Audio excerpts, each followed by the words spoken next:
Hello, welcome to Off the Shelf Reviews. I'm a bit of a sweetheart, really. And I'm Gary. And today we're going to review and discuss Rogue, which came out in 2007, written, produced and directed by Greg McLean. Iain, why don't you give us the synopsis?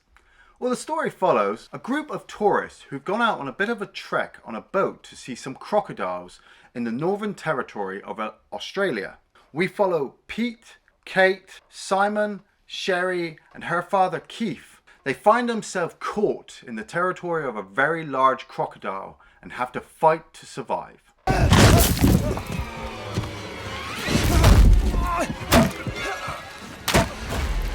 So this is from the director of Wolf Creek. Yeah. That film upset quite a few people when it came out, just because it was like, for me, it was people reacted to it the same way they did Texas Chainsaw Massacre. Well, it did very well. It did very well critically and commercially. Yeah.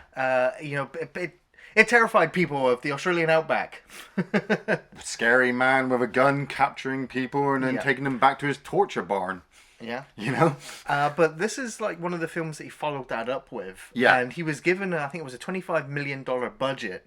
And this film didn't do very well at all. I think it barely grossed $5 million in the box office. And it's kind of been forgotten about ever since, really. Yeah, well, I mean, it is one of your standard colour by numbers, large animal in the middle of Australia. I mean, immediately when the film started up, I'm like, Jaws? You know, one of my all-time favourite giant creature monster movies has always been Alligator from 1980. So, you know, I'm not terrified of a large animal just eating people.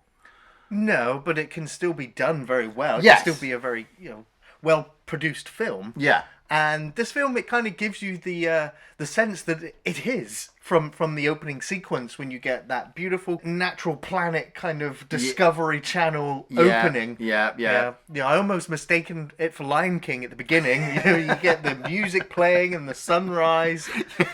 Yeah, but you already know, like, it's sinister. I'm watching a film called Rogue. Yeah. And I know it's about a killer crocodile, so I'm watching these animals just grazing around in the sun. Yeah, you're just waiting. Walking up to the water. It's just like, oh. What I thought was really well done, like you said, right from the start, is that the film, like, doesn't make you see. You know, you see the wild buffalo, oxen, whatever it is, walk up to the water, and that, I've seen Animal Planet. I know this motherfucker's gonna die, and then you hear the snatch, and the camera cuts to other, buffalo sat there going, "Oh, Kevin's dead."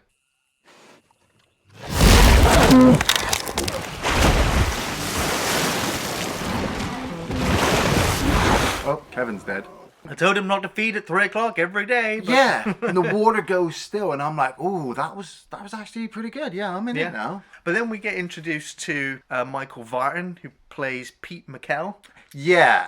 I'm not familiar with this actor at all. No, and this is kind of where the film, I kind of stumbled with the film a little bit, because I'm like, oh, here we go, here comes the natural hero. Yeah. Here he comes, walking off the bus in his suit. He couldn't look any more out of place in the Australian outback. But I really like, I don't think this was even a set. I think this was an actual bar that they used. Yeah. Yeah, totally. And I just love that wall of misery. Now, from the trivia that I've gathered, every single one of those newspaper clippings is authentic. I thought so. They are real. I thought so. Not produced for the film. And when you see that image of the boy being pulled from the guts, I was just like, that's the stuff nightmares are made of. And the store clerk kind of settled me in really nicely as well, because he's trying to be nice to Pete. Like, oh yeah, what are you doing out? I can't do an Australian accent, so I won't even try. But he's like, yeah, what are you doing out here? And Pete's trying to be nice. I mean, he's a travel log expert from Chicago, so that makes him immediately a bit of a douche, because he's like, look at this place, And he even goes on the phone to his editor, because he's lost his bag, he's got no other clothes, and he's in this rundown, shitty-ass place. And so you watch that sequence where the guy flicks the fly out the sugar to make him a coffee. Well, he's talking about really poor cell phone service. Yeah. But the guy there mistakenly hears him talk about the service and assumes it's about him. And so he drops the fly in the drink. That's a good joke. I didn't even get that. But he drops it in there and then gives it to Pete. And I'm like, Pete, you're way out your element. No, the service here sucks, dude. Oh, no, it's over. she moved out last week. Whatever. Why do you think I took this shitty job? Hello? He's offending the locals. He's out of his element. Yeah. Yeah. But even that was lots of little bits of characterization really quickly. So I was like, good job, movie. You're developing a character without really even trying by the looks of it. Yeah. And then he wanders down to the river to meet up with Kate, played by Radha Mitchell, who runs the river boat Tour, yeah. Yeah, the river tour. And as soon as I saw that she was in charge of the boat, I was like, nope. No. This girl has crashed a spaceship in pitch black. I'm pretty sure she crashed her car in Silent Hill.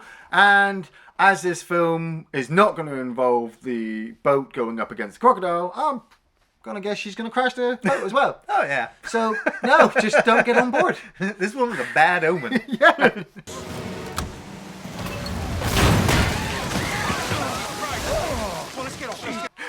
She's here, like, do not get in any vehicles with her. Do not let her drive. But I think this is like the third film that she's worked in with the same director. Oh, so right. I guess they've kind of got a good working relationship. She's really good. I loved her in Pitch Black the first time I saw her. Yeah. I mean, she was great, and the twist for Pitch Black as well even made me feel even more for her character. But we also kind of get introduced to the other tourists getting onto the boat. And I really like the fact that, like, Sherry, played by Mia Wasikowska, like, I immediately recognized her face as the actress from Alice in Wonderland Through the Looking Glass. But, you know, the fact that the film is not taking them at all too seriously. They're just a bunch of people going on a tour, you know. You got a lady from Ireland, you got the family here trying to spend time with their mum because the mum's dying of a disease. You know, we've got Russell, who played by John Jarrett, who was the main star from Wolf Creek. Right. You know, I want to throw out Celia Ireland, who plays Gwen. from the Wentworth TV series. Of Yeah, course, I saw that actress. I was like, yeah, Gary's got that one.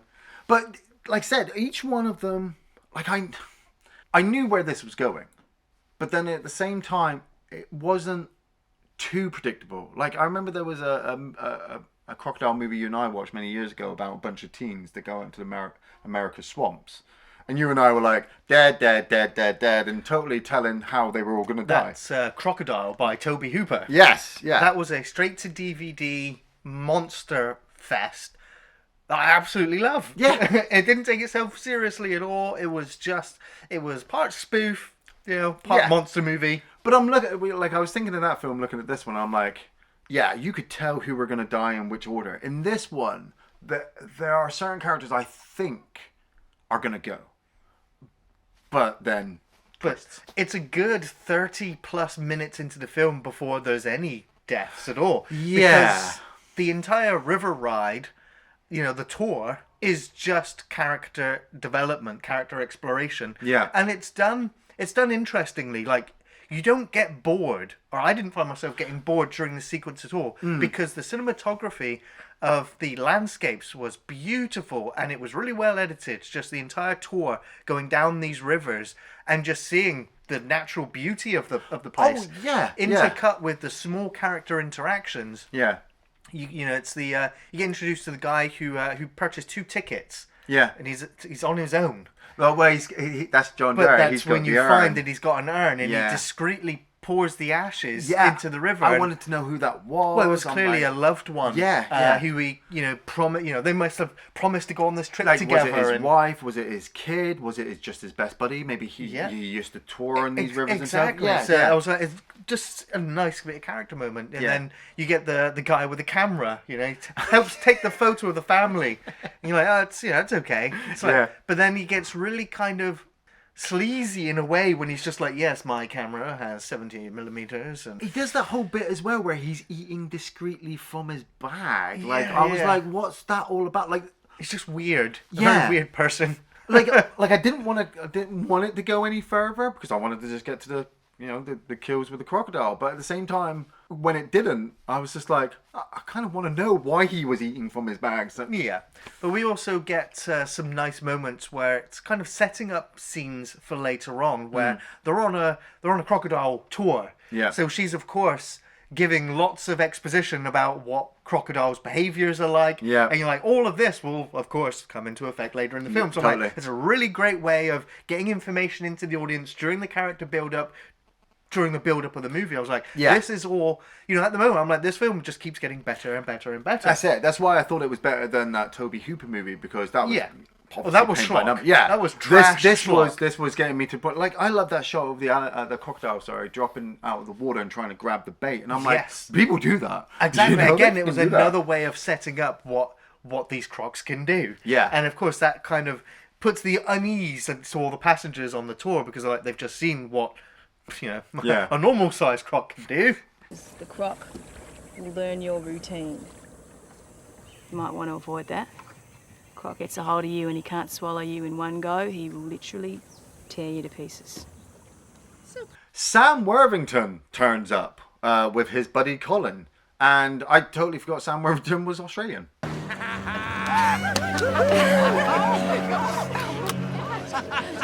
Did you see?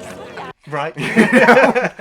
And I, much like Radha Mitchell, like, I know a lot of people don't kind of like Sam Worthington. That was because we had like 20 films come out in the space of like 12 months. Yeah, he was in everything. Terminator, Avatar, Clash of the Titans. He was in Man on a Ledge. I was like, too much Sam Worthington. Sam Worthington explode. But then, now that he's been gone, like, I suppose out of my life for such a while, working on all the Avatar sequels. Yeah, seeing him in this, I was like, oh yeah, he is still a really kind of good actor. He plays a douchebag kind of fisherman on this river, and he's got a bit of a relationship, you feel, with Kate's character, but it doesn't go any further than that, because the film kind of implies that she's going to be having something with Pete, even though I'm like, well, Pete's a bit of a douchebag as well, really. So Kate, just stay here. And I really like the way that she was happy, in her little river tour, but at the same time so inexperienced, because she didn't seem to know what she was doing. Like you said, they travel for so long that I'm just like, shit, this is way too dangerous. You should be turning back well before this. And then they spot the flare and they turn back, and I'm immediately thinking, oh, this is the fishermen. We've seen them turn away and they've been attacked. Maybe they've disturbed this creature, and this is them going to check them out. But it's a completely different boat. Yeah, I think it was the one we saw earlier that had the jumping crocodile. Really? Yeah. I thought that, but I was like... it was the other tour boat. That was full of people. That was even a bigger tour boat, And you also get that build-up where they travel through sacred land, and she's like, oh, we shouldn't be going through here. This is sacred land. I'm like, why? And the photographer, he takes a picture of what appears to be a cave drawing of a massive crocodile. But the shots, the overhead aerial shots, the helicopter shots coming down the river of the boat was just absolutely beautiful. Coming up to the point where they get to this tiny little island in the middle of this little cul-de-sac, I suppose. And then they're hit, bang. They start taking on water and they have to ground. Yeah. Straight away they start sinking. It's, you see the shadow of the crocodile in the water, and I was just like, I looked at it, I was just like... Yeah, I know immediately what you're going to say. The computer effects, yeah, and I'll go into that a little bit later, but the fact that the film didn't give us all that, it was kind of a Jaws appeal. Like, we didn't, like, you just saw a shadow. Yeah. But that shadow still, I was just looked at the shadow and I was just like, this looks like cheap CGI. I was like, after all the great build-up, that moment... It didn't quite have the same impact on me as it did on the boat. So, but yeah, so they start panicking, and she rides the boat right into a rock. Yeah, and beaches the boat, and everyone gets out. But then they realise, they're kind of trapped on this island.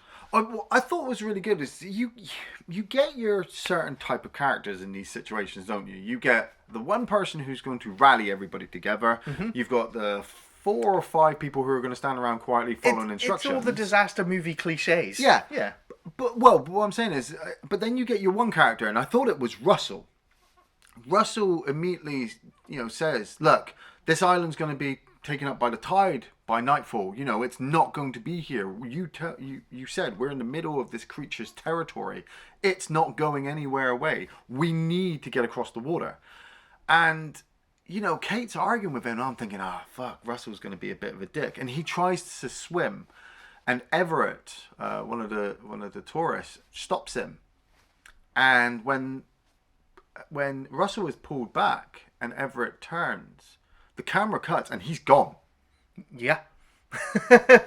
But the film, you know, if you're an experienced horror movie watcher, the moment you see that shot of him on his own and all the water behind him and no one's died yet, you're just like, Bye. What channel is it?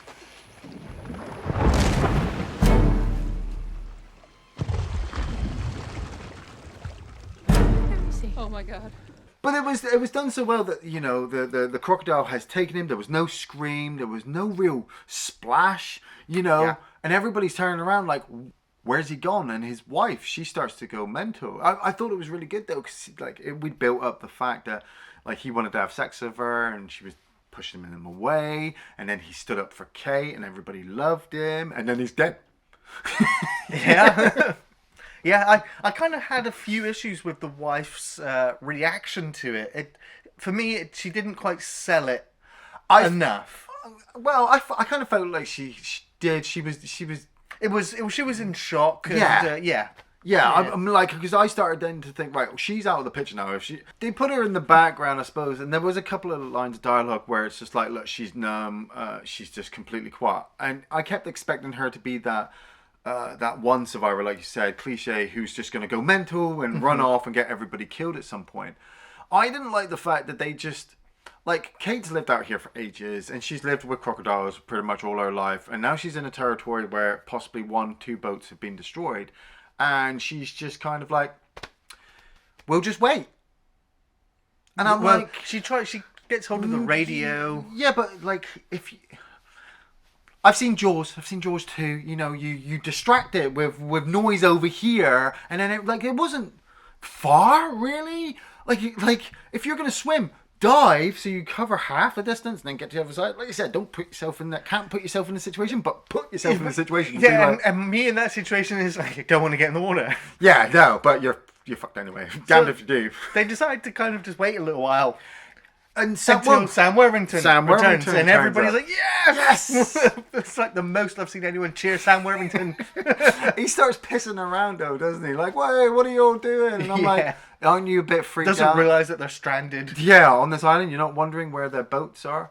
And his boat is completely smashed. Yeah. He hits the water. Colin, his friend, is gone. Sam Worthington apparently did the stunt himself. Nice.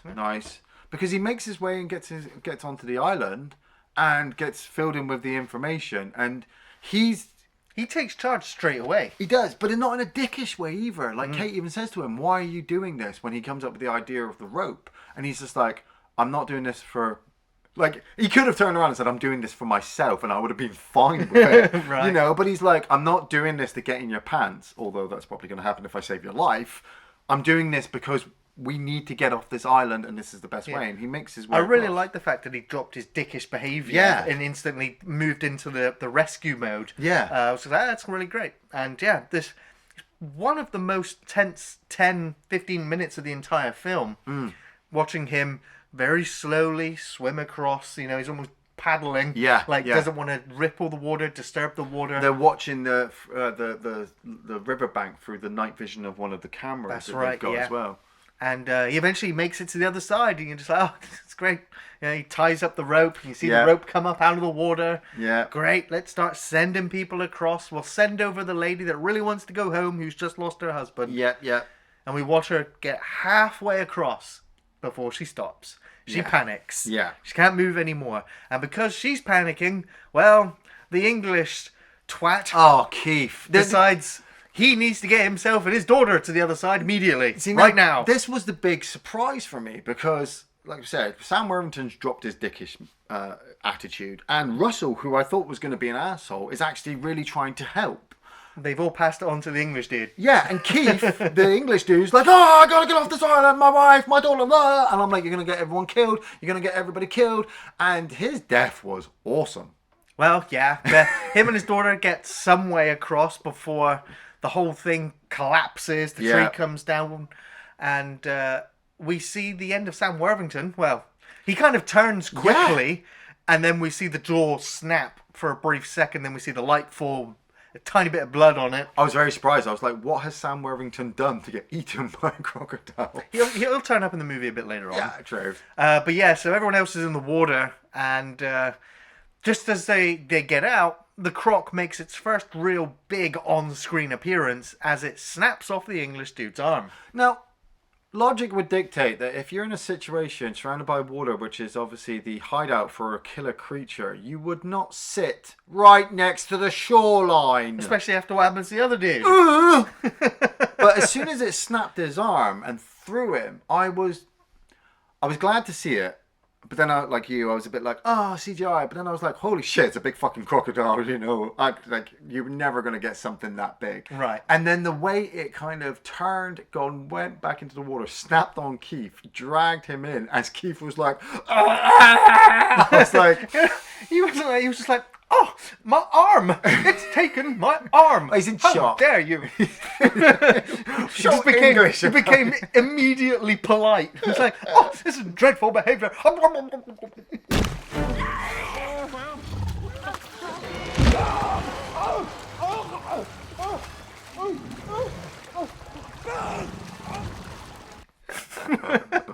Now, I want to bring up the CGI. Yeah, go on. Because I fucking hate CGI. Yeah, I like, know. I don't hate it. Like, I hate it when it's so obvious. Yeah.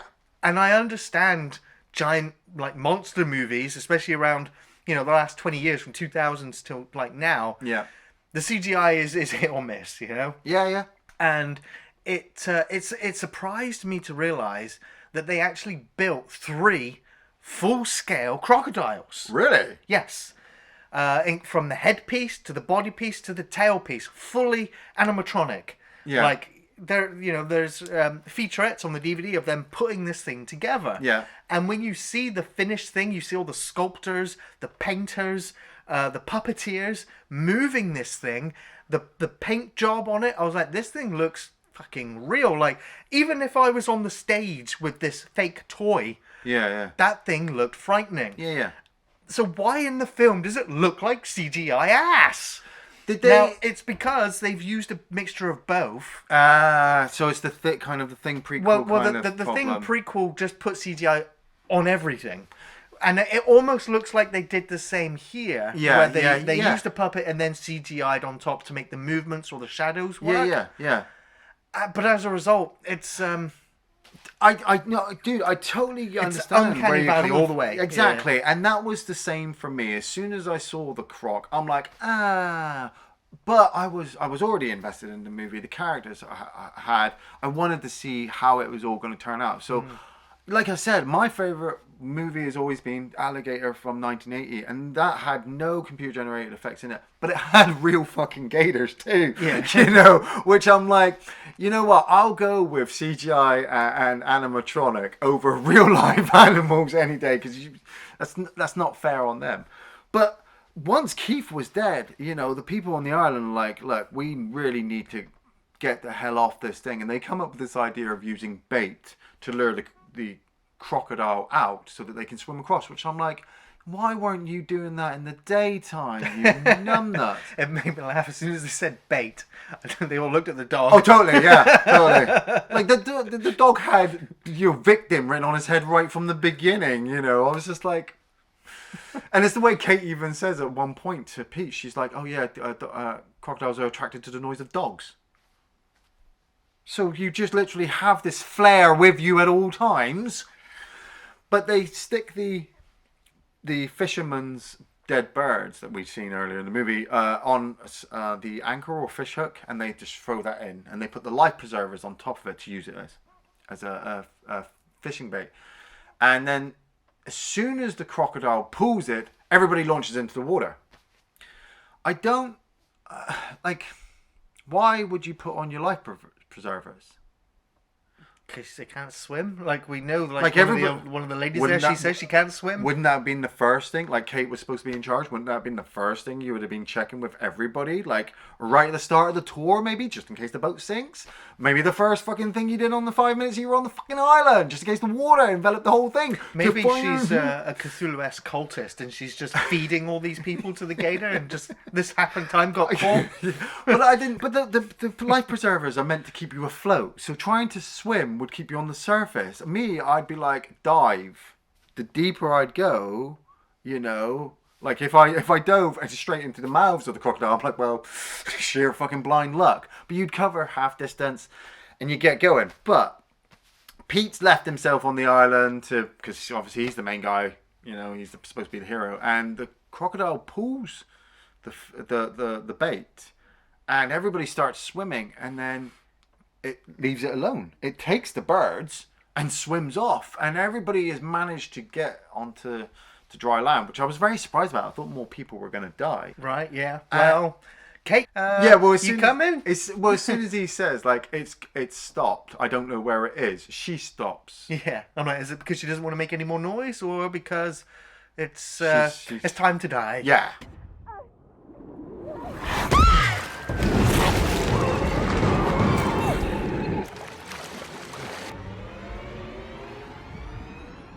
Now, that's the signature move of this creature, right? The death roll. That's the thing that sheds limbs, you know? Makes you easily digestible. It makes sure you are dead. But then again, she is, like I said, going back to the life preserver, she is wearing that, which I think, as we see a little bit later on, kind of takes a bit of the major damage to her vital organs. So, after she gets carted away, spoilers, she's still alive. And, you know, at this point in the film, when they'd killed her, I was just like, that's a really brave thing to do, maybe, because you don't usually expect that to happen. But you know? who would? Yeah, but Pete's the main guy. He's got to be the hero. You know, he's got the dog, and she even says, "Oh, promise to take care of him." So, Yeah. So now it's man and dog in jungle Yeah. trying to escape, and he can't catch up with the other survivors. They've booked it. They're gone. Yeah, they're they trying to got- get help. Yeah. And he's looking around, and then the dog barks and runs off. Yeah, he decides to go off and look for it. And he looks down. He's looking down this burrow, and then he just slips and falls all the way into it. And it's like, oh, stupid. Couldn't it say lair any better? Yeah. You know? But like you said, from the later, But then yeah. you know, earlier in the movie, they said, look, this is where it would be, you know, kind of its lair. Its so nest, yeah. it's nest. So you're kind of thinking, well, I thought it would have been a lot closer. Like, I was really surprised as well that this area that they're at, including the tiny little island, you know, this crocodile has got such a wide hunting ground that it's eating, like it must be eating for donkey's years to be that size, and that nobody has ever said like this Oh, I thing don't know, is do you here. remember this big wall of newspaper clippings? Yeah, but even then, if they had that big wall of newspaper clippings, you'd think somebody would have found it because, there's an area we don't go to. Why? Well, I don't know. But also, there could be a killer crocodile out there. Well, why don't we go to the area that nobody goes to see if we can fucking find it? But he slips into the lair of the crocodile and he comes across Sam Worthington. But don't worry, he's dead. The effects were quite cool. Yeah, the corpse was mutilated quite nicely. Which I'm like, so did he vomit him back up? Like, did he try to, or did he drop him off and then He's dropped head him off to back? eat later, yeah. Yeah, That's wow, what they do. That's yeah. a fucking smart motherfucker. Because I was kind of surprised. I expected there to be a lot of corpses there. Yeah. Especially from the other boat as well. Yeah. But yeah, there isn't. there's one. Like I'm guessing Sam they're all Worthington. in the belly of the beast. So. Yeah. Pete wanders around inside the lair and realizes where he is, and Kevin the dog runs off. And while he's gone, Pete finds Kate's body, and like you're supposed to think that she's dead, but I kind of knew she wasn't. There was still 15 minutes left of the film, 10-15 minutes, and they've been playing it off like they've got a bit of a relationship, which I kind of hoped wasn't going to happen because Pete didn't really deserve it. He wasn't the hero at this point for me. You know, the crocodile was the hero, I suppose, doing all the killings, you know? Well, it hasn't killed enough quite yet for my liking. That's it. And so to make up for that fact, it kills the dog. That was so cool.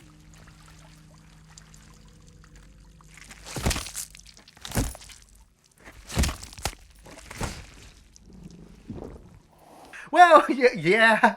The chomping of the leg and the bones snapping as the dog disappears down its throat. I was like, that's yeah, it was done very well. Yeah. Yeah, that was probably one of the most effective shots in the film for me. Yeah. And for me, this is where the film did suffer heavily, partially, not massively, but just a bit, because we're relying now on a computer-generated alligator. Well, yeah. Moving around its lair, which I'm like, this looks cool, but it also looks fake as hell. But it also looks so natural, so real.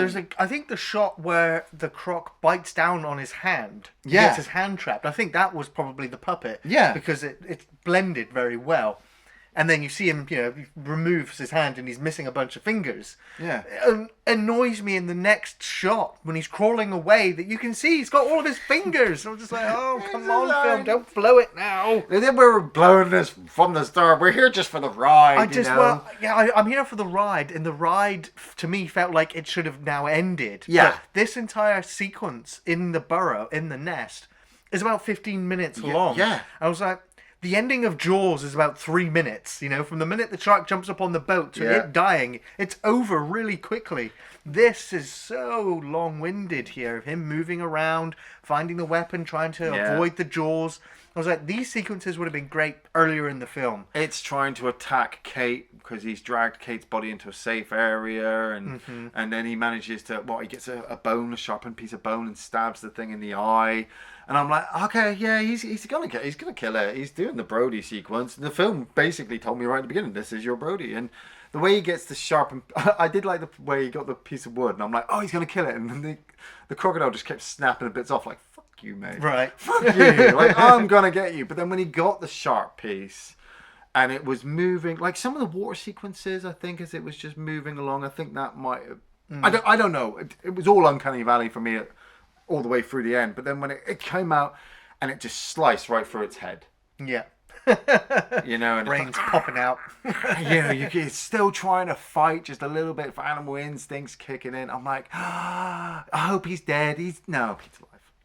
Yeah, we see him crawl out from between the open jaws. Yeah. Like, that's a big pair of boots. Yeah, I was satisfied with the ending. I was like, usually most monsters explode at the end. Yeah. So it's kind of like, okay, kill it with a stick. Very sharp stick. And he picks up Kate's body and he wanders through the outback, not too far, because he does come across the rest of the survivors, which for me, I was like, hey, more people survived. That's cool. Yeah, which makes me go, it's like more like a disaster movie than it is a horror movie. Yeah. It's a good merging of both. But what I did get surprised again by was Pete and Kate having their little ending where, she's got a bit of a sparkle in her eye because she's still alive, and he's looking at her kind of like that. But they don't the film doesn't go, oh, they're going to kiss and he's in love and they should catch up and there's some corny line. It actually just cuts back to the wall, doesn't it? And we see Pete's newspaper clipping on there, and I'm like, hey, he's a celebrity. That's cool. Yeah. Well, Iain, you have any favourite sequences from the film? I've only got a couple, actually. I liked the coffee sequence where he picks up the fly and he puts it back in there. I didn't catch the joke, but just the fact that he had such an attitude and he was just sticking it to the man. That was so cool. I really loved the shot.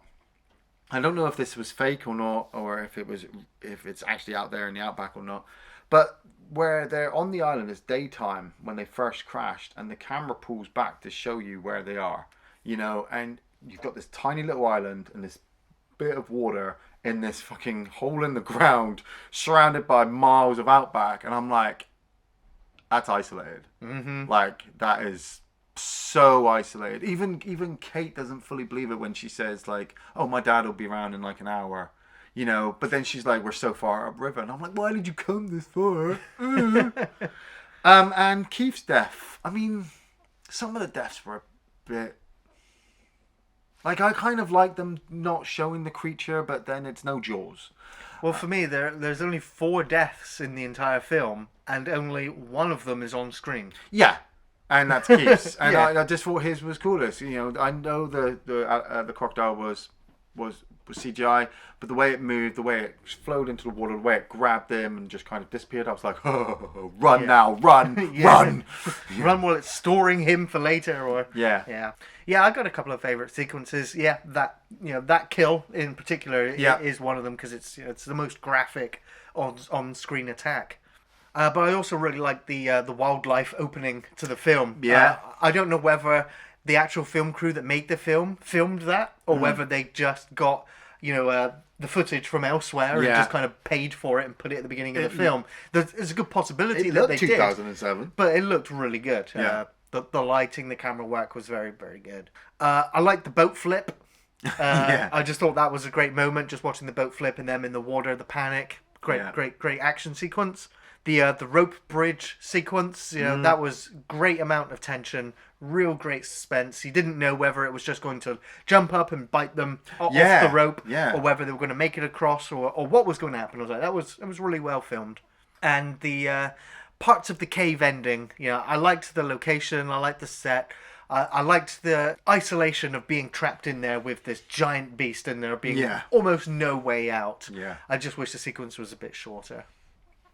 But for me, this is a very well made B movie and has plenty of things going for it.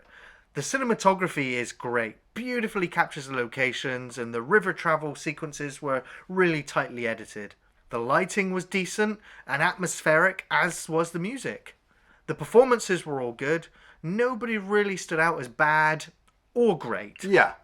The story is what you expect from a disaster monster movie, and watching the events unfold, you can quickly surmise where it's all going. Parts of the ending I found questionable and cheesy, but the kills, they all happen off screen, and really only slight amounts of gore.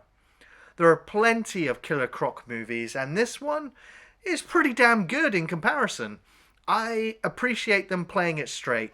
There's some good scares, some okay effects, and some good amounts of tension and suspense. And for me, another reason to stay at home. I do recommend it. I mean, I kind of always do recommend these kind of silly B-movie, giant monster movies. You're not getting an Oscar-winning piece when you look at these things. Saying that with Jaws, but that's Jaws. Jaws pretty much set the benchmark for them all. It's not as good as Alligator. But that's from personal preference. But then again, it's better than the crocodile Thailand movie that I watched when I was 8 years old, which had a radioactive crocodile in that, which ate girls in bikinis. That was really awkward to watch. Kate was a okay leader, and I was hoping that Sam Worthington would do a little bit more, but it all just ended with Pete. Thanks for watching Off the Shelf Reviews.